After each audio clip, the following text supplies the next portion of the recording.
പാലക്കാട് നെല്ലിയാമ്പതി ഊത്തുകുഴി റോഡിൽ കാട്ടാനക്കൂട്ടം. ഇന്ന് രാവിലെയാണ് കാട്ടാനകൾ കൂട്ടത്തോടെ റോഡിലിറങ്ങിയത്. ആനകൾ തോട്ടത്തിലേക്ക് കയറിയെങ്കിലും കുറ്റിക്കാടുകളിൽ നിലയുറപ്പിക്കുന്നത് യാത്രക്കാരെ ആശങ്കയിലാക്കുകയാണ്. ഇക്ബാൽ അറക്കലുണ്ട് വിവരങ്ങൾ നൽകാൻ. ഇക്ബാൽ, വനംവകുപ്പ് സ്ഥലത്തില്ലേ?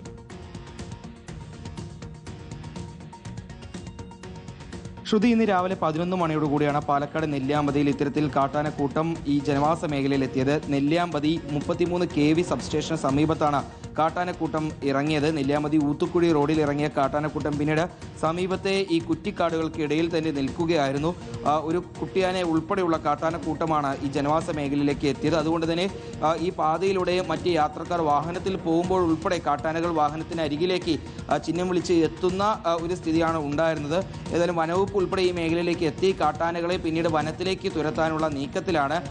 ഈ ഊത്തുക്കുഴി പാതയിൽ 2 വശത്തും വലിയ രീതിയിൽ കുറ്റിക്കാട്ടുകൾ നിറഞ്ഞു നിൽക്കുകയാണ്. ഇതിനിടയിലേക്ക് ഈ ആനകൾ നിൽക്കുന്നത് ആ വഴി വരുന്ന യാത്രക്കാർ കാണാത്തൊരു സ്ഥിതിയുണ്ട്. അതുകൊണ്ട് തന്നെ അപകടം ഉണ്ടാവാനുള്ള സ്ഥിതിയുണ്ട്, അല്ലെങ്കിൽ സാഹചര്യമുണ്ട് എന്നുള്ളതാണ് പ്രദേശവാസികൾ പറയുന്നത്. എത്രയും പെട്ടെന്ന് ആനകളെ കാട് കയറ്റാൻ തന്നെയാണ് വനവകുപ്പും ശ്രമിച്ചുകൊണ്ടിരിക്കുന്നത്.